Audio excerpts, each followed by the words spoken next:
Good evening and welcome to tonight's Boo Review. I'm your host, Jill Stanley.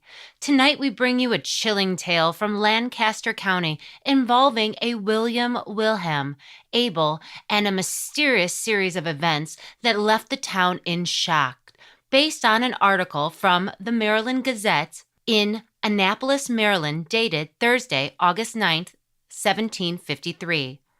Let's throw it to Jennifer James at the bulletin desk for the full report on the disturbing incidents that had gripped this community. Thanks, Jill. The people living in Lancaster County in southern Pennsylvania built small, tight-knit communities among the green, rolling hills.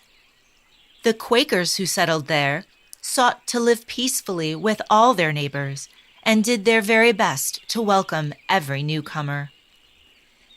This tradition was sorely put to the test with the arrival of a Jacob Wilhelm. Wilhelm moved to Lancaster County in 1752 and started a business tanning leather to sell in town. He lived like a hermit in a rough cabin, seldom visiting town more than necessary, and returning home as quickly as possible each time. Those who encountered him considered the dingy, bow-legged man to be sour, opinionated, and quite unpleasant, with a stubborn streak a mile wide. His Quaker neighbors forgave all these foibles as was their way, and if his irascible nature had been their only concern, the people of Lancaster would have welcomed the man wholeheartedly. In truth, however, their hearts were greatly troubled by his arrival. Jacob Wilhelm owned a slave, the only slave in the entire county.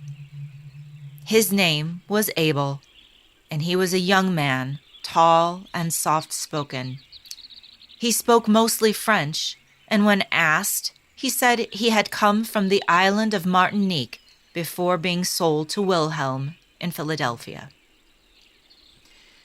The Quakers of Lancaster were horrified to have an enslaved man living in their midst and found it difficult not to entreat Wilhelm to free Abel. Each week in the local meeting house, Wilhelm's neighbors offered prayers that the man might somehow see the light. And as time went on, and as Wilhelm grew only more set in his ways, the people of Lancaster prayed for a miracle. About a year had passed since he settled in Lancaster County, and Jacob Wilhelm was still living in a rough cabin that he shared with Abel, surrounded by racks of drying hides and pits on lime that stank in both summer and winter. And he still tended to avoid the town and its residents, except for selling his leather and buying food and supplies. On April 3rd, Wilhelm stormed into the center square, shouting and cursing violently. He demanded that the townsfolk cease harassing him at once and threatened violence upon any who persisted.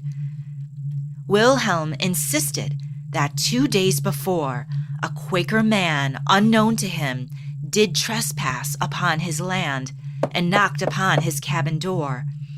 This man stated that Abel should be set free at once and offered to compensate Wilhelm a fair price. Wilhelm sneered at the offer, saying that his neighbors could scarcely raise enough money to pay a fair price for his strong young servant, and in any event, Abel was of more use to him as a servant than a handful of grubby coins. Wilhelm said the stranger had persisted in his requests, and Wilhelm declared that even if his neighbors had raised enough money to compensate him truly for the man's worth, Wilhelm would sell them Abel and then hie to Philadelphia to procure another servant at once. Following his rant in the town square, Wilhelm returned to his house, flinging insults at his gentle neighbors as he did so. The citizens of Lancaster were alarmed and puzzled, for no one had any idea who might have gone to Wilhelm's house. The town elders insisted that Wilhelm not be harassed any further, and all the residents of Lancaster agreed. The next time Wilhelm returned to Lancaster, he was wearing an old sword. He was wild-eyed and livid. According to him, on Friday, April 13th, the same man returned again to his cabin and asked Wilhelm to set Abel free. Wilhelm turned him away with much cursing. His neighbors protested that they did not see anyone traveling on the road to Wilhelm's land on Friday or on any other day. Then on Sunday, the 15th, Wilhelm claimed the man returned again and asked Wilhelm to set Abel free for his own sake. Wilhelm laughed and turned the man away, hurling an empty whiskey bottle after him.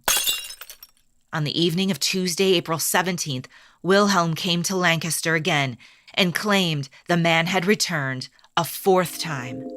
The stranger that day had told Wilhelm that he must free Abel by Sunday, the 22nd of April, and he would be forgiven in the eyes of God, and many blessings would come upon him. Jacob Wilhelm spat on the ground, and he swore he would never set Abel free.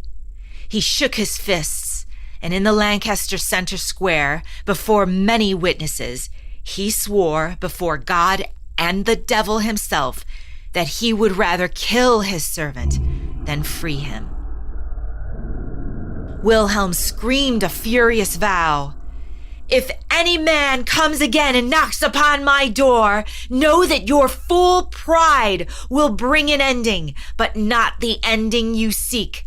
Instead, I shall put my servant to death at once." By this time, he was completely obsessed with stopping the stranger's visits and thought of little else. In his single-minded mania, he had been neglecting his work for more than a week, as well as locking Abel in the cabin whenever he was away. To prove to his neighbors that he was serious, on Wednesday, the 18th, Jacob Wilhelm began digging a hole in the road to his property near a stand of oaks where his goats had eaten the grass down to the bare dirt. He dug the hole for the next 2 days, sweating and cursing, until he deemed it was large enough for his grim purpose. The 2 following days brought heavy rain, and Wilhelm stayed indoors drinking whiskey, carving a marker to place next to the hole, all while jeering at Abel and threatening his life. The next day, he nailed the marker to a fence post. The marker read, April 22nd, 1753. I was struck dead for pride and laid in this hole for justice. Early Sunday, April 22nd, Wilhelm prepared to stick the post in the sodden ground, but discovered that the hole was gone. Somehow the rain had swept enough mud back into the hole that there was no trace of it left. He flew into a sudden rage, threatening Abel's life again, and swearing that the townsfolk or someone had filled in the hole, and he would see justice done. In a red fury, Wilhelm redoubled his efforts and dug a new hole all in that day, not stopping to eat or rest.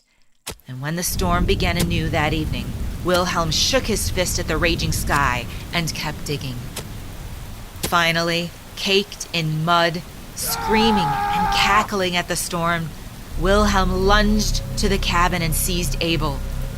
He dragged the struggling man to the edge of the waterlogged grave and flung Abel to his knees.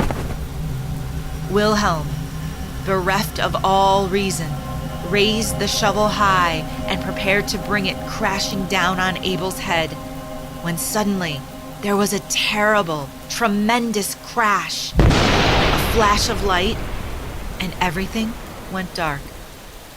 Abel fell prone, his ears ringing from the blast of thunder which had filled the air.